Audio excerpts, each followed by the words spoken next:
بسم اللہ الرحمن الرحیم۔ السلام علیکم ناظرین، میں ہوں مہرین سبتین، دیکھ رہے ہیں آپ میرا یوٹیوب چینل۔ ناظرین، 2011 کیس میں جہاں پر کیس کے اندر کیا چل رہا ہے، عدالت میں معاملات کہاں تک پہنچے ہیں، اس کے ساتھ ساتھ باہر کیا کچھ ہو رہا ہے، یعنی کہ 2011 کے حوالے سے بہت سے یوٹیوبرز جو ہے وہ ویڈیو بنا رہے ہیں۔ دراصل واقعات کیا ہیں، واقعات کو کیا رنگ دینے کی کوشش کی جا رہی ہے، اور ایک کے بعد ایک نئی کہانی جو ہے وہ سامنے آ رہی ہے۔ خاص طور پہ 2011 کا ایک انٹرویو جو ہے وہ بہت وائرل ہوا، اور کہہ لیجیے کہ وہ پہلا انٹرویو تھا 2011 کا جس میں اس نے ظہیر کے ساتھ آ کر بہت سی باتیں کی، اپنے والدین کے حوالے سے کچھ ایسی باتیں کہیں جو میں سمجھتی ہوں کہ دل آزاری کی وجہ بھی بنی ہوں گی اس کے والدین کے لیے۔ لیکن یہ سب کچھ تو چلتا رہا، اس کے بعد ایک یوٹیوبر کے اوپر حملے کر رہا ہے دوسرا یوٹیوبر، دوسرے یوٹیوبر پہ پہلا یوٹیوبر، پہلے جا کے وہ ان کے انٹرویوز کرتے ہیں، انٹرویوز کرنے کے بعد جب انٹرویوز میں باتیں پسند نہیں آتی، کچھ کاپی ایڈیٹنگ کی باتیں ہوتی ہیں، اور اس کے بعد آپس میں لڑائی جھگڑے اور پھر ایک عجیب قسم کی بے ہنگم سی ڈیبیٹ جو ہے وہ شروع ہو جاتی ہے۔ دکھ بھی ہوتا ہے اور حیرت بھی ہوتی ہے کہ جب کچھ یوٹیوبرز بیٹھ کر والدین کے اوپر کامنٹ کرنے عجیب عجیب شروع کر دیتے ہیں کہ وہ ایسے والدین تھے، ویسے والدین تھے۔ کبھی ان کے گھر میں بھی جا کر دیکھیے گا کہ ان کے والدین نے ان کی پرورش کیسے کی تھی۔ اچھا، اب ذرا آ جاتے ہیں کہ کچھ سوالات جو کہ اٹھائے گئے، میں نے چاہا کہ مہدی علی کاظمی سے ان سوالات کے جواب لوں، تو آئیے میں آپ کو سنواتی ہوں جو ان سے میں نے کچھ سوالات کیے ہیں اور اس کے انہوں نے کچھ جوابات دیے، یہ ذرا سنیے گا۔ جی السلام علیکم مہدی علی کاظمی صاحب، آپ سے کچھ سوالات کر لیتے ہیں کیونکہ جیسا میں نے کہا کہ اس وقت بہت سے یوٹیوبرز ہیں، بہت سی کنفیوژن جو ہے وہ کریٹ کر رہے ہیں، اور مجھے پورا یقین ہے کہ وہ ایک طرح سے کیس سے ٹینشن کو ڈائیورٹ کرنے کے لیے سب کچھ کر رہے ہیں۔ پہلا سوال میرا آپ سے یہ ہے کہ آپ کے بارے میں یہ کہا گیا کہ جی یہ مکافات عمل ہے۔ میں سمجھتی ہوں یہ سوال کرنا آپ سے بنتا نہیں ہے، لیکن پھر بھی چلے جواب دینے کے لیے صحیح، کہ آپ نے بھی آج سے کئی سال پہلے اسی طرح سے بھگا کر شادی کی تھی، اور جو دعا کی والدہ ہے ان کے ساتھ آپ کی پسند کی شادی تھی، یا جو بھی معاملات تھے، پہلے بھی آپ پہ الزامات لگائے گئے کہ بیٹی کے ساتھ آپ کے مطلب رویہ بڑا سخت تھا، ہر وقت آپ گھر پہ رہتے تھے، والدہ بھی جو ہے وہ بڑی معذرت کے ساتھ نفسیاتی مریضہ تھی، اور اس طرح کی باتیں کی گئیں۔ تو تھوڑا سا آپ بتا دیجیے گا کہ دعا کی والدہ کون ہے، اور آپ لوگ کی جو شادی ہے وہ خاندان کی میوچل انڈرسٹینڈنگ سے ہوئی یا کیا ہوئی، کیونکہ یہ کہا جا رہا ہے کہ آپ کے کسی قریبی ذرائع نے، قریبی رشتہ دار نے یہ باتیں جو ہے ان تک پہنچائی ہیں۔ سسٹر، میرا خیال ہے کہ جی یہ ایک دن بھول گئے ہیں جس کو قیامت کا دن بولتے ہیں، اور اس دن اللہ تعالیٰ جو ہے وہ بھرپور طریقے سے انصاف کرے گا۔ اچھا، ایک چیز میں آپ کو ایک اور بتا دوں، جو شخص بھاگ کے شادی کرتا ہے نا، اس کی شادی کی ویڈیو موجود نہیں ہوتی، اس کی شادی کی تصویریں نہیں ہوتی، اس کی شادی میں 700-800 ہزار بندہ شرکت نہیں کرتا، اس کی شادی میں دونوں طرف کے خاندان شرکت نہیں کرتے، اس کی شادی کے اندر جو ہے وہ بینڈ باجا بارات نہیں آتی، اس کی شادی میں تیل مہندی نکاح نہیں ہوتا۔ میری شادی میں الحمدللہ ہماری پوری برادری بلکہ پورا شہر شریک ہوا تھا، اور فردوس عاشق وان صاحبہ جو کافی مشہور شخصیت ہے اس ملک کی، اس کے علاوہ اور بھی جو ہے میرے شہر کے جو ہائی سوسائٹی تھی انہوں نے شرکت کی تھی۔ میری فیملی ہی ماشاءاللہ بہت بڑی ہے، ہمارا جو خاندان ہے، اور میری وائف جو ہے وہ میری پھپھو کی بیٹی ہے۔ اور مزے کی بات یہ ہے کہ میں نے اگر اس کو بھگا کر شادی کی تو ابھی بھی میں اپنے ان لاز میں ہوں اس وقت۔ تو ان کو میرا خیال ہے کہ یہ جھوٹے لوگ ہیں، اور ان کو اللہ کا خوف بھی نہیں ہے۔ میرے پاس میری شادی کی ایویڈنس کے طور پہ ویڈیو پڑی ہوئی ہے، اس میں آپ کو دونوں طرف کا خاندان دکھے گا۔ خاندان تو بیسیکلی ایک ہی ہے، اس میں لڑکی والے بھی دکھیں گے، لڑکے والے پورے گھر والے بھی دکھیں گے، اس میں تیل مہندی ولیمہ شادی رخصتی ایوری تھنگ اس میں دکھے گی۔ تو میرا خیال ہے اگر میں یہ اس ویڈیو کا کچھ حصہ پبلک کر دوں تو یہ جو یوٹیوبر ہے اس کی یہ کہیں شکل دکھانے کے قابل رہے گی؟ میرا نہیں خیال۔ ویسے وہ آلریڈی بھی اس قابل نہیں ہے کہ کہیں شکل دکھا سکے، لیکن میں کیا کہہ سکتا ہوں کہ اتنے گندے قسم کے وہ الزامات دوسروں پر لگاتی ہیں، انہیں خوف خدا کرنا چاہیے۔ اور جو مکافات عمل کی وہ بات کر رہی ہیں، یہ مکافات عمل انشاءاللہ ان کے سامنے آئے گا اور اسی دنیا میں آئے گا۔ اچھا، دوسرا سوال میرا یہ ہے کہ یہ آپ کے بارے میں کہا گیا کہ آپ نے شروع میں کچھ مخصوص یوٹیوبرز نے یہ کہا کہ آپ بہت جھوٹ بولتے رہے ہیں، آپ غلط بیانی کرتے رہے ہیں، آپ نے یہ کہا کہ میں اکلوتا بیٹا ہوں، لیکن آپ اکلوتے بیٹے نہیں ہیں، بلکہ آپ جو ہے آپ کو اڈاپٹ کیا گیا تھا، اور آپ کے اپنے سگے بہن بھائی ہیں، لیکن آپ جو ہے جس فیملی میں گئے ہیں وہاں پر آپ اپنے آپ کو اکلوتا کہہ سکتے ہیں۔ تو اس بارے میں سچ کیا ہے؟ میں کیا کہہ سکتا ہوں جی، بعض لوگوں کی ذہنیت کے بارے میں وہ ایسے اوٹ پٹانگ الزامات وغیرہ لگا رہے ہیں۔ میرا نادرہ کا فیملی ٹری دیکھیے، وہ نکلوائیے، میں اپنے والدین کی اکلوتی اولاد ہوں. لیٹ سے اگر ایسا ہے بھی تو اس سے کیا اس کیس میں بچی کے اغوا کے اوپر کیا فرق پڑتا ہے. لیکن اس کے باوجود میں بتا دوں کہ جی میں اپنے والدین کی اکلوتی اولاد ہوں. اور اب یہ جو کچھ یوٹیوبرز ہیں وہ کچھ مرچ مسالہ ڈالنے کے لیے ایسی باتیں جو ہیں وہ گھما رہے ہیں. اچھا، یہ آپ کے جو فیملی میں آپ کے کزنز ہیں، بہن بھائی ہیں، ان کے ساتھ آپ کا ریلیشن شپ کیسا ہے، اور کون ہو سکتا ہے ایسا شخص جو اس طرح کی خبریں ان یوٹیوبرز کو پہنچا رہا ہے، یا یہ ساری فیبریکیٹڈ سٹوری ہے؟ مہرین، میری فیملی کے ساتھ میرا ریلیشن بہت اچھا ہے. میرے کزنز اور میرا جتنا بھی خاندان برادری سسٹم جو ہوتا ہے ان کے ساتھ ہمارا بہت اچھا رویہ ہے اور بڑا اچھا وہ ہے. ان کو کوئی بھی ایسی خبریں نہیں دے رہا. یہ اپنی طرف سے جو ان کو جھوٹ مل رہا ہے یہ وہ لگا کر پھیلاتی جا رہی ہیں.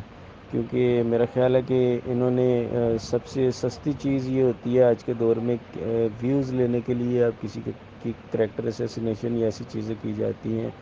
اور جس یوٹیوبر کے پاس جب اصل خبریں ختم ہو جاتی ہیں تو وہ ایسی جھوٹ کی خبریں بنا کر وہ دوسروں کے اوپر اچھالتے ہیں.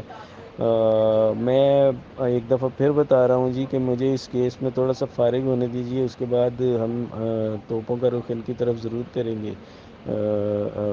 آلریڈی میں لیگل نوٹس ایک ایشو کر چکا ہوں کیونکہ انہوں نے میرے اوپر یہ بھی بولا تھا کہ میرے اوپر ایف آئی اے کے کیسز ہیں. تو میں نے انہیں یہ کہا تھا، بلکہ میں نے چیلنج دیا تھا کہ میرے اوپر ایف آئی اے چھوڑ کے کوئی پولیس کا کیس بھی ہے تو مجھے بتائیے. یہ وہ ثابت نہیں کر سکی اور اب یہ جو ہے وہ بالکل ایک پرسنل قسم کی کریکٹر اسیسنیشن کے اوپر آ گئی ہیں. میرا خیال ہے اس سے پتہ چلتا ہے کہ ان کی ذہنیت کس نوعیت کی ہے. اچھا، جس وقت چلان پیش کیا گیا ٹرائل کورٹ میں تو یوٹیوبرز کی طرف سے اور میڈیا کے اوپر یہ رپورٹ ہونا شروع ہو گیا کہ اب تو کیس جو ہے وہ اپنے منطق کے انجام کو پہنچا اور فیصلہ جو ہے وہ ظہیر کے حق میں آ گیا. تو ابھی کیا سٹیٹس کیا ہے ایگزیکٹلی؟ کیونکہ میں نے یہ ایکسپلین کیا کہ بیسیکلی ایک چلان ہے جو کہ ٹرائل کورٹ میں پیش کیا جاتا ہے اور اس کے بعد کیس کو آگے بڑھایا جاتا ہے. لیکن ایگزیکٹلی اس وقت کیا سٹیٹس ہے؟ جیسے ہم نے ابھی سنا ہے جبران ناصر صاحب نے انویسٹیگیشن کے لیے ایک خط بھی لکھ دیا ہے اور آپ لوگوں نے سپریم کورٹ میں اس کو ریویو کے لیے جو فیصلہ ہے سندھ ہائی کورٹ کا اس کے لیے بھی اپلائی کر دیا ہے. لیکن اس وقت کیا سٹیٹس کیا ہے اس کیس کا اور کیا فیوچر ہے اس میں؟ میری بہن، سب سے پہلے تو میں یہ بتا دوں کہ کیس تو ابھی شروع ہوا ہے. کیس ختم نہیں ہوا. کیس میں ٹرائل کورٹ نے اپنا کام ابھی سٹارٹ کیا ہے. یہ ان سب لوگوں کا، یہ جتنے کلپریٹس ہیں ان کا ٹرائل ہونا ہے. اس کے علاوہ ہم نے سپریم کورٹ کے اندر بھی آج ایک اپلیکیشن لگائی کہ جو ہائی کورٹ کا ڈیسیژن تھا دیٹ واز انکریکٹ. اور اس کے علاوہ ہم نے آئی جی سندھ جو ہیں ان کو ایک لیٹر ایشو کیا تھا اور اے آئی جی صاحب کو بھی ایک لیٹر ایشو کیا تھا کہ جو آئی او ہے اس سے ہم اس کی تفتیش سے بالکل وہ نہیں ہیں. اور میجسٹریٹ صاحب کو جو چالان جو ہے وہ سی کلاس کرنے کی وہ کی تھی تو مجسٹریٹ نے وہ بھی فی الحال اس کو بھی ایکسیپٹ نہیں کیا. تو کیس تو بھی سٹارٹ ہوا ہے. اس کے اوپر پورے آرگومنٹس ہونے باقی ہیں. آرگومنٹس ہوں گے اور اس کے بعد ہی اس کیس کا فیصلہ ہوگا. ابھی تو آپ یہ سمجھیے کہ ایکچولی گاڑی ابھی پٹری پر آئی ہے. اچھا، کچھ ہمارے ذرائع سے یہ خبریں ہیں کہ ذہین نے ملک سے فرار ہونے کے لیے تیاری پکڑ لی ہے اور جس طرح کے کام کرنے کی فیملی عادی ہے، خاص طور پہ ظہیر کا بھائی شبیر جو ہے اس کے حوالے سے بہت سے شکوک و شبہات جو ہے اس کے کاغذات کے حوالے سے سامنے آئے جن کو ہم نے میڈیا پہ ڈسکس بھی کیا. تو آپ لوگوں کی اس حوالے سے کیا پلاننگ ہے؟ کیونکہ عدالت نے یہ کہہ دیا ہوا ہے کہ ان لوگوں کو میک شور کرنا ہے کہ یہ لوگ جو ہے اپنی پریزنس شو کریں عدالت میں جب بھی ان کے حوالے سے جو بھی کیس چلتا ہے ٹرائل کورٹ میں جب بھی چلتا ہے، جب بھی ان کو پیش ہونے کا حکم دیا جاتا ہے. تو کیا آپ لوگوں نے اس حوالے سے کوئی پلاننگ کی ہوئی ہے؟ کیونکہ لیگل یا ان لیگل وے سے ان کی تیاری جو ہے وہ شروع ہو چکی ہوئی ہے ملک سے فرار ہونے کے لیے، اور پھر 18 سال کی جب دعا ہوگی تو پھر وہاں پہ وہ جس طرح بھی اس کیس کو پٹ اپ کریں گے. تو یہ چیزیں آپ کی نالج میں ہیں اور کیا پلاننگ ہے آپ لوگوں کی اس پر؟ دیکھیے، کسی چور کا سب سے آسان طریقہ بچنے کا یہی ہوتا ہے کہ وہ فرار ہو جائے، اور یہ تو پہلے ہی فرار تھے. آپ کے سامنے ہی ہے کہ کتنی مشکل سے 4 صوبوں کی پولیس کے اندر 4 صوبوں کی پولیس نے کتنی مشکل سے ان کو اریسٹ کیا. ایک بیچارے آئی جی صاحب جو ہیں وہ ان کے چکروں میں اتر گئے. تو یہ ابھی بھی ایسی حرکت کریں گے اور ہمیں اس سے کوئی وہ نہیں ہے. جب ہم سپریم کورٹ میں پلی لے کر گئے ہیں تو سپریم کورٹ میں ہم نے یہی کہا ہے کہ بچی کو سیف ہینڈز میں دیا جائے، تو میرا خیال ہے سپریم کورٹ سب سے پہلا کام یہی کرے گی، اور معزز عدلیہ جو سپریم کورٹ ہے وہ بڑی باخبر ہے جی۔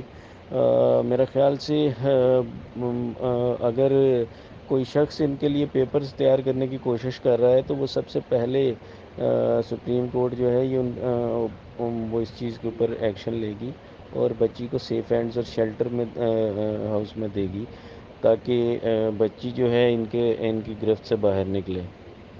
اور آخری سوال میرا آپ سے یہ ہے کہ دعا کے بارے میں مجھ سے بہت سے لوگ آ کے کامنٹ باکس میں سوال کرتے ہیں کہ دعا جو ہے اس نے انٹرویو دیا، اس میں وہ بہت حشاش بشاش تھی، اور یہ کہا جا رہا ہے کہ دعا کو تو اغوا کیا گیا تھا، ایسا ہمیں نہیں لگ رہا، اور اس کے بعد دعا جو ہے وکٹری کے نشانات بنا رہی ہے اور یہ تمام چیزیں۔ آپ کا شروع سے یہ موقف رہا ہے کہ دعا کو اغوا کیا گیا ہے، دعا کی اس میں ول نہیں تھی۔ اب اس تمام تر انٹرویو پر یا اس کے پلانٹڈ ہونے نہ ہونے پر اور جو کچھ دعا نے اس دن کہا ہے اس کے اوپر آپ کا ٹیک کیا ہے؟ سسٹر دیکھیں، مجھے آپ کسی مافیا کے پاس اریسٹ کروا دیں اور اس کے بعد مجھے وہ ڈرگز دیں، مجھے وہ ٹارچر کریں، مجھے وہ زبردستی وہ کریں، اور وہ مجھے یہ بولیں کہ میں نے ناچ گانا اور ڈانس کرنا ہے اور ہنس ہنس کے کہکے لگانے ہیں، اور وہ جو بولیں گے میں مجبوری میں وہ کروں گا اپنی جان بچانے کے لیے۔ اس وقت اس بچی کی سچویشن یہی ہے، اور اگر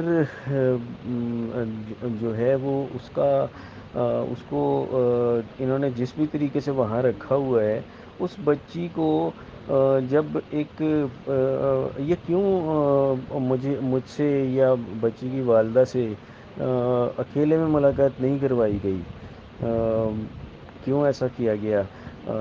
میرا خیال ہے کہ ہم اسی چیز کے لیے ہم سپریم کورٹ میں آج گئے ہیں، اور وہاں پہ ہم نے یہ سپریم معزز عدالت جو سب سے بڑی پاکستان کی معزز عدلیہ ہے، ہم نے اس سے یہی التجا کی ہے کہ جی ہائی کورٹ کے فیصلے کے خلاف اور بچی کو سیف ہینڈز میں دیا جائے، تاکہ بچی اس مافیا کے انڈر پریشر سے نکلے۔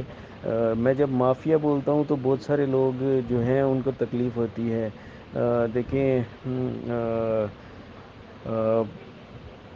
آج یہ میرے ساتھ جو وقت آیا ہے، اور میں یقین کریں اگر میں اس چیز کے لیے نکلا ہوں تو کل خدا نہ خواستہ کسی کے ساتھ بھی یہ وقت آ سکتا ہے۔ اس وقت اس بندے کو احساس ہوگا کہ ایک باپ پوری قوم کے بچوں کے لیے یا بچیوں کے لیے نکلا تھا، اور ہم اس کے خلاف اس کا مذاق اڑایا کرتے تھے۔ اللہ ایسا برا وقت کسی کو نہ دے۔